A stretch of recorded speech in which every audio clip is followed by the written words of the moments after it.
Hello everyone, thanks for tuning into today's second video. We're doing the ECMWF for 2 days / 6 weeks look out for UK and for Ireland as well.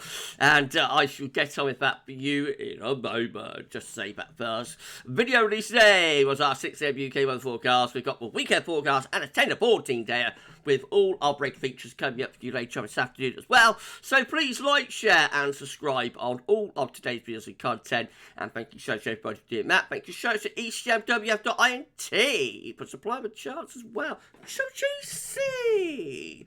Love it. Okay, let's have a look then at the week 1 mean sea level pressure anomaly. It's going to take us from next week, the 15th, through to the 22nd of April. Oh, sorry everyone. Right, so next week, got a mid-Atlantic ridge. High pressure in the Atlantic, which is extending up towards Greenland and Iceland. Meanwhile, there's a trough of low pressure sitting over and to the east of the country. The upshot is this will be bringing the wind from a northwesterly or possibly even northerly direction through the western part of Europe, and that looks pretty cool to me. That may be even quite cold for next week. 500 millibar height anomaly. Looks like that, with again a mid-Atlantic ridge going up towards Greenland. And a trough of low sitting to the east, winds again in from a northerly direction there.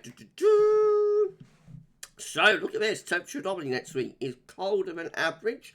Not just the UK and Ireland, but actually for many central, northern and western parts of Europe. But the UK and Ireland is coming out around 1 to 3 degrees below average. So, pretty cold week to come next week. And as far as precipitation is concerned, we see that it's drier than average to our west and wetter than average just to our east, and we're kind of in a no man's land, so there will be precipitation around next week. A lot of most of that will be cold rain, but you wouldn't entirely rule out a little bit of windiness over high ground, etc. in the north, you know, usually places, Scottish Mountains, Pennines, etc. with that kind of temperature anomaly. Right, well, that's week 1 done. Let's have a look at week 2, which will be the 22nd, so 24th, 22nd, 29th of April. So this time we find high pressure developing, well, high pressure has moved, I suppose, from the Atlantic. It's still the same high pressure in the middle of the Atlantic week 1, but it's kind of moving to the north of Scotland, gone to Scandinavia for week 2, and that could bring the wind into more of an easterly direction, which is pretty typical for April. We do see a lot of easterly winds in the month of April. 500 millibar heights, looking like that. Just quite a bit of high pressure all over the place. That should certainly be a lot drier anyway, shouldn't it? The temperature anomaly, it looks like that. So lifts up back to average or no signal. So probably turning a bit milder into week 2, but not much to get excited about. And as far as precipitation is concerned, there's a trend towards drier conditions, not just UK and Ireland, but through most parts of northern and western Europe as well, as that high pressure takes over. Right, week 3 will be the 29th of April to the 6th of May. That one also with above average pressure, high pressure really, to our north again. Around that, we're probably going to be bringing the wind from more of an easterly direction too. 500 millibar heights, showing that we've got some higher pressure across the UK and out into the North Atlantic as well.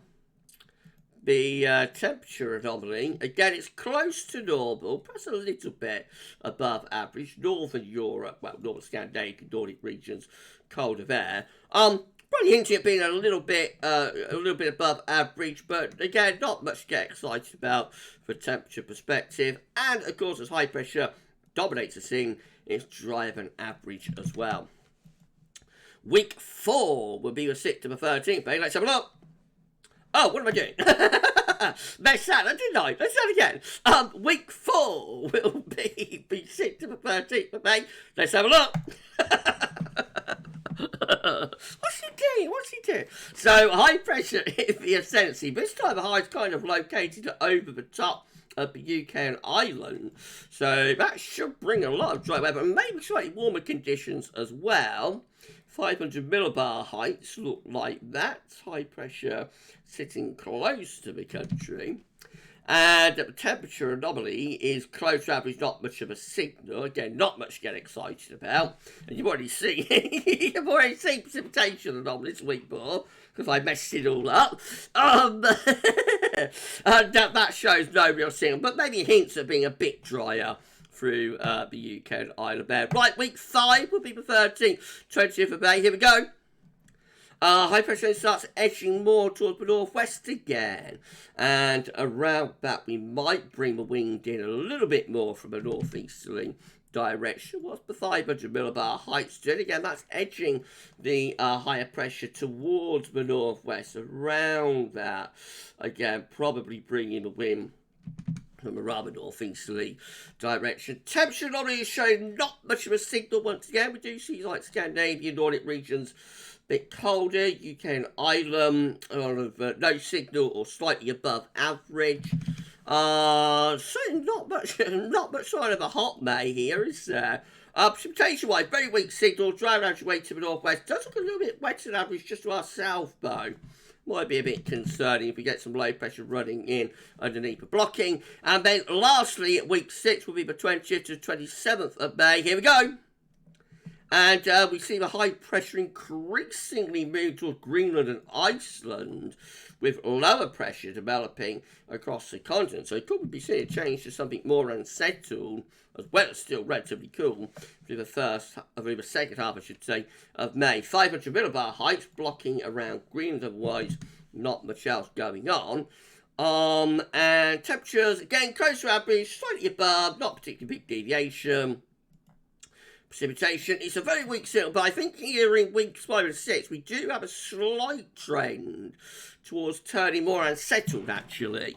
Now, the first half of May might be relatively dry but a bit cool, and then the second half of May might actually stay rather cool but turn more unsettled. So, all in all, I'm not sure the signals are all that good for May, but the main thing, of course, is that it does look as though we are in for an extended period of drier weather. That's the main point. So, we have a cold start next week. Then temperatures recover back close to average where they stay, if this is right, throughout the rest of the forecast period, so throughout the remainder of the 5 weeks.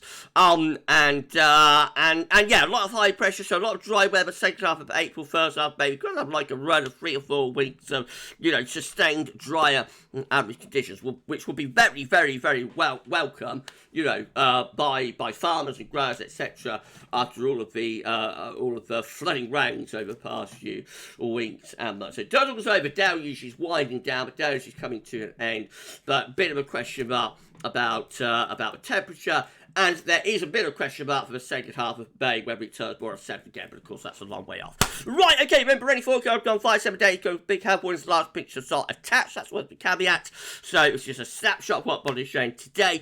Could look completely different when we look at this again next Tuesday for the wider European outlook, or also next Saturday for the UK and Ireland focus video. We're going to be back shortly with weekend broadcast and 10 to 14 there. Keep checking back to the channel for more. But for this one, that's all for now. And thanks so much.